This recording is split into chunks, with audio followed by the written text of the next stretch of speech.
Bonjour, bienvenue sur la chaîne de la construction du réseau de Wessenheim et de son extension, j'espère que vous allez bien. Aujourd'hui, je continue le câblage parce que je vais encore en bouffer pendant quelques jours encore. Je suis loin d'avoir terminé, mais là je suis actuellement dans le trou d'homme de la rampe hélicoïdale sud du réseau. Donc là où je suis, normalement, exactement à l'endroit où je suis, il doit y avoir le pont tournant. Et donc les deux parties du module qui supportent le pont tournant et la rotonde ont été enlevées pour pouvoir justement me permettre d'avoir plus de place et de pouvoir faire le câblage des différents éléments plus facilement. Et donc là, je vais vous montrer un petit peu ce que j'ai fait. C'est une vidéo qui va être peut-être un peu plus courte que les vidéos précédentes. Je ne vais pas vous montrer comment je fais le câblage. Je vais vous montrer un petit peu le résultat et les choses qui ont changé et pourquoi ça a changé. Alors là, ici, j'ai très exactement l'ancien câblage. Donc ça, tout ça, c'était ce qui avait été câblé avant. Et vous allez voir que j'ai pas mal changé l'utilisation des câbles. J'ai revu pas mal les sections pour justement permettre plus de sécurité. Et comme je vous en parlais hier, revoir aussi le câblage de l'alimentation des aiguillages avec différents éléments qui vont me permettre de pouvoir avoir un câblage plus propre. Étant entendu que je voulais aussi, et c'est l'une des raisons pour lesquelles j'ai changé le câblage dans la rampe sud, je voulais dégager au maximum les éléments, parce que la structure d'une rampe hélicoïdale, c'est pas forcément ce qui est le plus pratique. Et donc, si j'avais trop de câbles mal placés, j'avais plus accès aux voies pour notamment replacer les trains en cas de déraillement. Donc, l'un des gros travaux de réflexion qu'il y a eu au niveau du câblage de la rampe sud, qui a abouti au fait que j'ai enlevé de la rampe sud la tour de boîtier de rétrosignalisation que vous avez pu voir dans les vidéos précédentes, ça me permet aussi de garantir plus d'espace pour pouvoir effectivement y voir quelque chose et intervenir plus rapidement. Alors ensuite, après, le dernier point qu'il va y avoir, c'est que je vais mettre en place de l'éclairage à l'intérieur de la rampe. Alors au départ, je voulais mettre des rubans de LED, ça se fait très souvent, mais en fait, je vais avoir une position beaucoup plus radicale. Je vais mettre un spot comme le spot qui est là. Je vais peut-être même d'ailleurs en mettre deux, qui vont venir éclairer du bas vers le haut, et donc inonder de lumière quand j'aurai besoin d'avoir accès à la maintenance pour justement me permettre d'avoir beaucoup de lumière, parce que vous allez voir, c'est très sombre. Alors l'un des éléments les plus importants et les plus complexes se situe ici. En fait, c'est l'échangeur qui permet au train qui arrive de la tranchée de Jenner qui est là, de pouvoir aller vers la Green Lane qui est là. Ça, c'est une section style boucle de retournement, parce qu'en fait, c'est pas techniquement une boucle de retournement, mais ici, j'ai une inversion de phase pour que les trains qui arrivent dans ce sens-là ne rentrent pas en court-circuit avec ce qui se trouve au niveau 4 là-bas et qui se connecte avec la Purple Lane qui est là. Donc cette section-là, elle doit être branchée sur un dispositif qui va permettre de retourner la phase au moment où les locomotives arrivent. Alors là, actuellement, j'ai un dispositif à court-circuit, et comme vous savez ça, moi j'aime pas ça. Donc ça va changer, on va avoir des track inverters dans la topologie MU. Mais voilà, donc j'ai une traverse jonction double, j'ai un aiguillage qui me permet de pouvoir injecter des trains aussi en descente, c'est-à-dire que les trains qui viennent de l'extension peuvent aussi descendre ici, avec cet aiguillage-là, Et les trains qui descendent aussi de la tranchée de l'Escarbille arrivent ici, et les trains qui montent arrivent directement via cet aiguillage courbe ici vers la traverse jonction double. Alors au niveau du tracé, j'ai été obligé, au départ je voulais utiliser des aiguillages courbes Peco, mais j'avais pas de rayon de courbure assez simple. Donc ces deux aiguillages là sont des aiguilles Rocco en code 83, et donc du coup entre la liaison code 83 et code 100, j'ai fait des petits ajustements pour que ça passe nickel, et j'ai pas de problème notoire. À savoir quand même que, vous voyez, j'ai des modifications de trajectoire par rapport à la trajectoire de base pour permettre d'avoir les trains qui arrivent sans provoquer de déraillement sur cette zone-là. Donc ça, c'était un petit peu la chose difficile. L'autre chose un petit peu délicate, c'est que là, vous voyez, j'ai deux moteurs MP1, mais je ne pouvais pas faire passer les câbles par le dessous de la voie. Il a fallu que je fasse passer les câbles sous la voie. Et là, on a maintenant ici les nouvelles distributions, beaucoup plus sécurisées, beaucoup plus sérieuses en termes de disposition que les anciennes distributions que j'avais, où j'ai effectivement les commandes des 4 moteurs qui vont pouvoir être ensuite reliés au boîtier de commande moteur ici, et ensuite mes distributions DCC qui sont pour cette section-là, la rétrosignalisation ici, donc on voit tout ça, et donc là ici je vais avoir le fil qui part et qui va ensuite descendre pour aller vers le boîtier de rétrosignalisation ici. Donc là, ici, on avait l'ancienne prise N, dont je n'ai plus besoin puisque j'ai tout remis au même endroit pour justement éviter de devoir splitter les fils entre les deux phases. Donc du coup, c'est là-bas que ça se passe. Là, vous voyez, il y a la distrie des deux voies du tunnel de canonnier qui doivent encore être câblées vers les boîtiers. Là, pour l'instant, j'ai quasiment terminé la mise en place de l'ensemble de la détection de la bifurcation. Et puis ici, l'autre changement, donc on voit, et là je vais être obligé de descendre un petit peu, alors ça va un petit peu bouger, je suis désolé. Voilà, donc là on a le recablage de ce moteur-là, et j'ai décâblé le moteur PL10 de Peco qui était ici, donc il reste encore les droppers d'alimentation de l'aiguille et la pointe de cœur, et dès que j'aurai le moteur MTB, je pourrai venir mettre l'ensemble ici. Donc ça va me permettre de pouvoir retrouver une installation beaucoup plus propre dans la rampe. Alors ici, vous voyez, ça devient très sombre. Hop, ça devient très très sombre. Donc ici, on est vraiment dans une zone sombre. C'est pour ça que je vais mettre le flash pour qu'on voit mieux.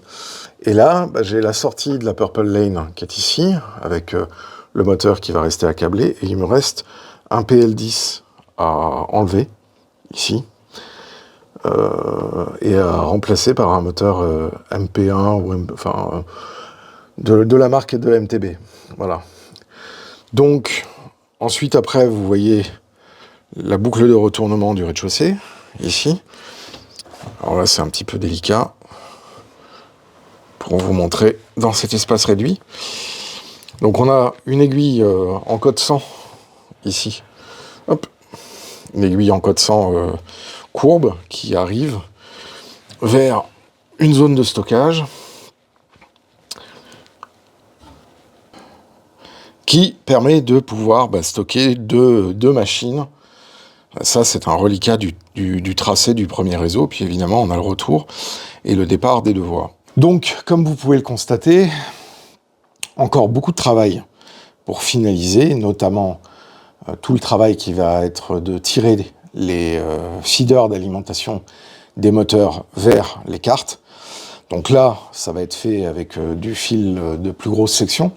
On va être sur du fil de 0,5 mm², en noir, en marron et en gris, ce qui va me permettre de pouvoir avoir une alimentation des moteurs avec une bonne section jusqu'à l'arrivée des distributions avec les Wago en ligne, et puis ensuite, après, les fils qui permettent de connecter au moteur, parce qu'effectivement, à cet endroit-là, mettre du fil de 0,5 mm dans les connecteurs du moteur, c'est un peu délicat, donc il y a une réduction à cet endroit-là assez fine, enfin assez courte, pour justement passer du 0,5 mm en 0,25, ce qui, vu la longueur, est relativement acceptable, puisque j'ai une longueur qui dépasse pas 20 cm.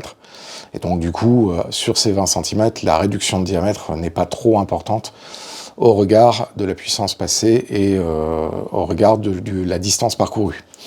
Donc voilà, ça c'est la phase actuelle. Donc je vais terminer de câbler le 3e module qui me permet d'avoir cette partie-là supérieure du réseau, ainsi que comment s'appelle, l'échangeur et quelques sections de voie ici. Et à partir de ce moment-là, l'ensemble du réseau, en tout cas sur le câblage DCC, retrouvera son état d'origine de juillet 2024. Donc ça, je suis plutôt content, parce qu'à partir du moment où j'aurai terminé ça, tous les nouveaux éléments qui viendront, qui seront construits, donc la bifurcation vers le grill de la gare, la mise en place des quais de la gare et de la gare marchandise, tout ça, ça sera une installation nouvelle, et ça viendra évidemment courant 2025, donc d'ici la fin du premier semestre 2025, si tout va bien. Donc ça veut dire que globalement, une fois que j'ai terminé ici, je vais pouvoir à nouveau faire rouler des trains et vous faire quelques petites vidéos de composition et de circulation. Ensuite, après, il va y avoir la mise en service de l'extension, parce que dans l'extension, j'ai refait beaucoup de câblage, mais rien n'est relié à des boîtiers, et il me manque un boîtier 10808. Alors pour l'instant, je ne sais pas si je vais l'acheter, le boîtier 10808, et je ne sais pas si le boîtier 10808 que j'ai à l'heure actuelle en spare pour l'extension, puisqu'il m'en faut 2 dans l'extension, j'ai 16 contacts de rétrosignalisation et 16 sections de rétrosignalisation dans l'extension. Donc je ne sais pas encore si je vais prendre le temps de câbler ce 10808 là-bas, ça va dépendre un petit peu du travail que j'ai à faire ici. Et puis, si je le câble, il y aura une première partie qui fonctionnera, et puis la partie vers l'usine et vers le terminus d'Himmlisdorf sera pas terminée. Où j'attends directement la sortie des boîtiers, et je commence l'installation avec le MuDock et les boîtiers d'extension de pilotage des lumières et les boîtiers Track Sensor directement dans l'extension, et je fonctionne en mode compatibilité avec Z21 qui reste sur le réseau principal et l'extension qui est en système natif. Ça, c'est les choses que je vais affiner là dans les prochaines semaines. Voilà, je pense que ça sera certainement ça que je vais faire. Du coup, se posera la question du dual booster, puisque le dual booster, il alimente la rampe sud et l'extension, donc les 2 sorties du dual booster, alors que effectivement le single booster alimente la rampe nord, et la gare alimente la Z21 noir alimente la gare et des voies qui se trouvent là-bas. Donc voilà un petit peu le bilan. Ça clôture un petit peu, je pense, dans les vidéos que je vais faire, les épisodes de recablage de Wessenheim avant l'arrivée de la topologie MU. Qu'est-ce que je peux vous dire ? En conclusion, faire très attention au câblage, notamment des effecteurs, donc que ce soit les moteurs ou tout autre dispositif qui prend beaucoup d'énergie, avec du câble de section raisonnable. Le câblage des feeders se fait avec ces câbles-là qui sont un câble double, ce qui permet de garder la bonne distance en toutes circonstances sur la trajectoire de vos feeders d'alimentation entre les deux phases d'alimentation DCC, que ce soit le DCC pur qui vient de la centrale ou du dispositif de création du DCC. Donc ça, c'est le point important. Ensuite, après, effectivement, des fils de section de 0,5 mm². Donc ça, vous la voyez, ça c'est la section qu'on peut trouver notamment sur la boutique de Mu-Junction. Donc moi, ça, c'est du câble que je me suis procuré là. Et donc, être très attentif lorsqu'on fait son câblage pour s'assurer d'avoir un câblage qui soit dimensionné correctement par rapport aux puissances qui sont véhiculées sur le réseau. Voilà, ensuite après, il n'y a pas énormément de difficultés, hormis peut-être quelques points qui seront d'ailleurs traités lorsque je vais vous parler courant de l'année du câblage du spécifique du grill de la gare de Wessenheim, parce que vous verrez qu'il y a des choses qu'on peut faire avec un mode de câblage booléen, mais câblé, et puis un module qui va vous permettre de pouvoir, dans certains cas, être utilisé pour polariser les pointes de cœur en fonction de route. Et ça, on aura l'occasion d'en reparler à ce moment-là. Et du coup, une fois que le câblage sera terminé, je repasserai sur, en tout cas le câblage ici sera terminé, je repasserai sur un gros dossier qui vous intéressera certainement, qui va être le décor et la préparation de la montagne autour de la voie 5, voie 6, et continuer la mise en place des différents éléments de l'autre côté, et la mise en place et la création du grill de la gare, enfin des voies de la gare, des voies à quai, et commencer un peu à avancer de l'autre côté, sachant qu'il va y avoir aussi un gros travail que je vais aussi entamer pour continuer la vieille ville de la gare et finir le château de Wessenheim, ainsi que l'abbaye et tous les endroits du quartier de la vieille ville.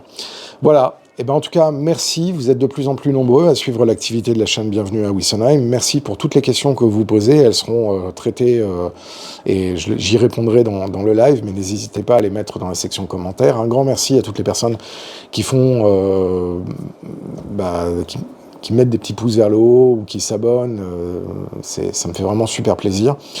Merci aussi à toutes les personnes qui font des dons sur Tipeee, ça je vous avais dit, je leur dirai à chaque fois, parce que vraiment c'est à la fois très important et ça me fait énormément plaisir de voir qu'il y a des gens qui me soutiennent. Donc merci encore une fois à toutes les personnes qui m'ont soutenu en 2023, en 2024 et certainement en 2025. En tout cas, moi je vous dis à très bientôt pour la suite de la construction du réseau de Wessenheim et de son extension. D'ici là, portez-vous bien, prenez soin de vous, prenez soin de vos proches, et puis si vous en avez l'occasion, n'hésitez pas, faites du train. Ciao!